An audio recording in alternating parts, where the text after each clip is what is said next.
కానీ అట్ట కాదు, ఆ ఇల్లు ఉంటే చాలు, ఆ ఇంటికి కూడా మొట్టమొదటిసారిగా రేట్లు వాటికి కూడా పెంచి సబ్ రిజిస్టర్ ఆఫీస్లో ఇప్పుడు విలువ కట్టే కార్యక్రమాలు చేస్తూ ఉన్నారు. ఇలా ఏది తీసుకున్నా కూడా బాధుడుగా అనిపిస్తూ ఉంది. మరోవైపున చూస్తే చదువుకుంటా ఉన్న పిల్లలకు ఫీజులు అందడంలా, చదువుకుంటా ఉన్న పిల్లలకు మామూలుగా జనవరి, ఫిబ్రవరి, మార్చికి సంబంధించిన క్వార్టర్కి సంబంధించిన విద్యా దీవెన మామూలుగా మేలో ఇవ్వాలి, ఏప్రిల్లో వెరిఫికేషన్ చేయాలి, మేలో మామూలుగా ఫీజులు వెనక్కి ఇవ్వాలి, ఫీజులు ఇవ్వాలి ఆ పిల్లల తల్లుల ఖాతాల్లోకి. మనం ఉంటే అదే జరిగేది. జనవరి, ఫిబ్రవరి, మార్చికి సంబంధించి ఏప్రిల్లో వెరిఫికేషన్ చేసి మేలో ఇచ్చే పరిస్థితి. కానీ మొట్టమొదటిసారిగా ఎవ్రీ క్వార్టర్, అంటే ప్రతి 3 నెలలకు ఒకసారి మన హయాంలో చదివించే తల్లిదండ్రుల ముఖంలో చిరునవ్వు చూస్తూ, ఏ పిల్లాడి చదువు కూడా ఆగిపోకుండా అడుగులు వేస్తూ ప్రతి 3 నెలలకు ఒకసారి మనం ఫీజులు ఇస్తూ ఉన్న కార్యక్రమం విద్యా దీవెన, వసతి దీవెన కింద మనం ఇస్తూ ఉంటే, ఈరోజు మొట్టమొదటిసారిగా జనవరి, ఫిబ్రవరి, మార్చి బాయ్, ఏప్రిల్, మే, జూన్ బాయ్, జూలై, ఆగస్ట్, సెప్టెంబర్ బాయ్, అక్టోబర్, నవంబర్, డిసెంబర్ బాయ్, మొత్తం 4 క్వార్టర్స్కి సంబంధించిన ఫీజులు 700 కోట్లు ఇంటూ 4 అంటే 2800 కోట్లు డ్యూ. వసతి దీవెన కింద మామూలుగా ప్రతి సంవత్సరం ఏప్రిల్ మాసంలో 1100 కోట్లు మనం బటన్ నొక్కి నేరుగా పిల్లల చేతుల్లో పెడతా ఉంటే అది పాయ.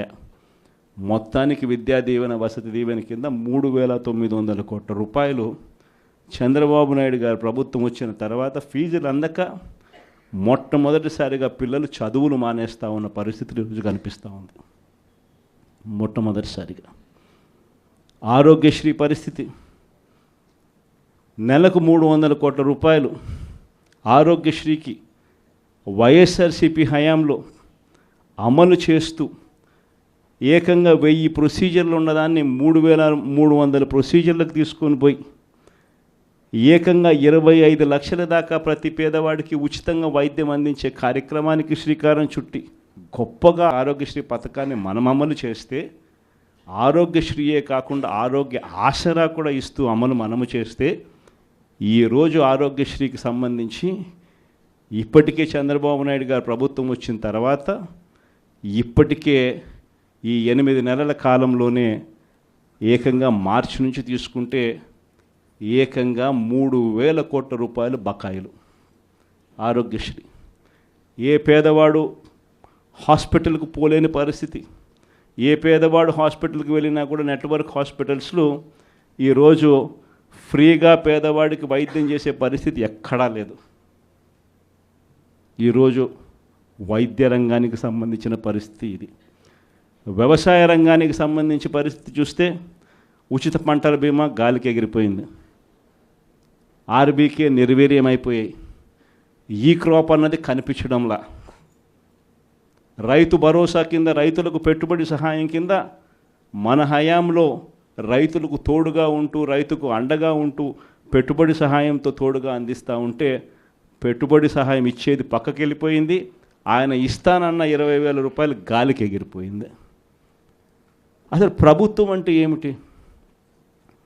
విద్య, వైద్యం, వ్యవసాయం, ఈ 3 రంగాలతో పాటు గవర్నెన్స్, ఈ 4 రంగాలను చూసుకోవడమే ప్రభుత్వం అంటే బాధ్యత.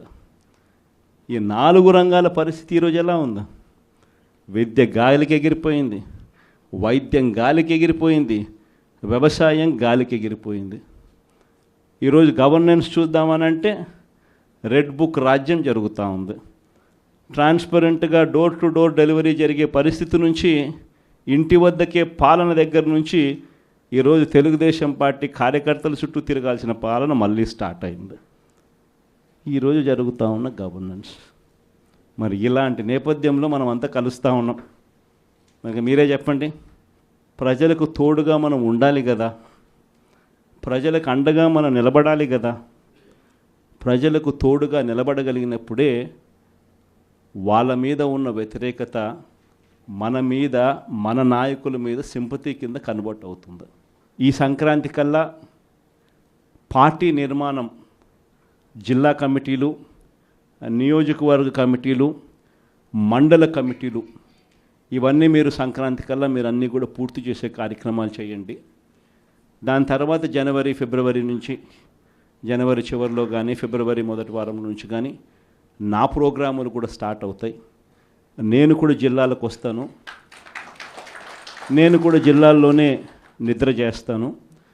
ప్రతిరోజు ఒక 2 నియోజకవర్గాలు చొప్పున కార్యకర్తలందరితో కూడా మమేకమయ్యే కార్యక్రమం చేసే కార్యక్రమానికి శ్రీకారం చుడతాను. నా ప్రోగ్రాంలో ఒకసారి స్టార్ట్ అయిన తర్వాత మండల స్థాయి నుంచి గ్రామ స్థాయి దాకా పార్టీ బలోపేతం చేసే విధంగా చర్యలు తీసుకునే కార్యక్రమానికి మనం శ్రీకారం చుడతాం.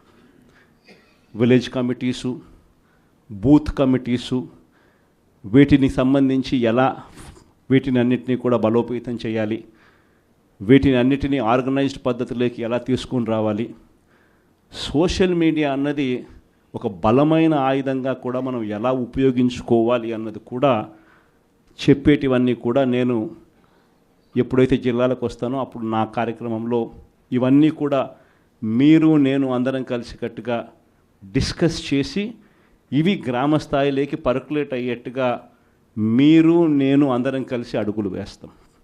ఎందుకనంటే ఈరోజు మనం యుద్ధం చేసేది ఒక చంద్రబాబుతో కాదు, ఒక ఈనాడు, ఒక ఆంధ్రజ్యోతి, ఒక TV5 ఇలాంటి ఒక చెడిపోయిన ఒక సామ్రాజ్యంతో యుద్ధం చేస్తూ ఉన్నాం. వీళ్ళని ఎదుర్కోవాలి అంటే, ఆ మీడియా సామ్రాజ్యాన్ని మనం ఎదుర్కోవాలి అంటే మనకున్న ఏకైక అస్త్రం మన చేతుల్లో సెల్ ఫోన్. ప్రతి ఒక్కళ్ళం మన దగ్గర నుంచి మొదలెడితే గ్రామ స్థాయిలో ఉన్న ప్రతి విలేజ్ కమిటీ మెంబర్ దగ్గర నుంచి బూత్ కమిటీ మెంబర్ దాకా ప్రతి ఒక్కరికి కూడా వాళ్ళ ఫోన్ అనేది ఒక ఆయుధం కావాలి. మీకు గుర్తుందో లేదో, పెన్షన్ మన హయాంలో ఎన్నికల నోటిఫికేషన్ ఇచ్చే టయానికల్లా మన హయాంలో పెన్షన్లు దాదాపుగా 66,34,742 ఉంటే ఎన్నికల నోటిఫికేషన్ వచ్చే టయానికి ఈరోజు చంద్రబాబు నాయుడు గారు వచ్చే టయానికల్లా డిసెంబర్ నాటికల్లా పెన్షన్లు చూస్తే 62,81,000 తగ్గిపోయినాయి. అంటే 3,53,000 పెన్షన్లు ఇప్పటికీ కటింగ్. ఇది కాక ఇంకా వికలాంగుల మీద చంద్రబాబు నాయుడు మళ్ళీ ఒక కమిటీ వేసి ఇంటింటికి వికలాంగులు ఎలా ఉన్నారు అని చెప్పి ఇంటికి పంపించి వాళ్ళ పెన్షన్ ఎలా కట్టింగ్ చేయాలని చెప్పి అప్పుడే స్టార్ట్ చేసినాడు.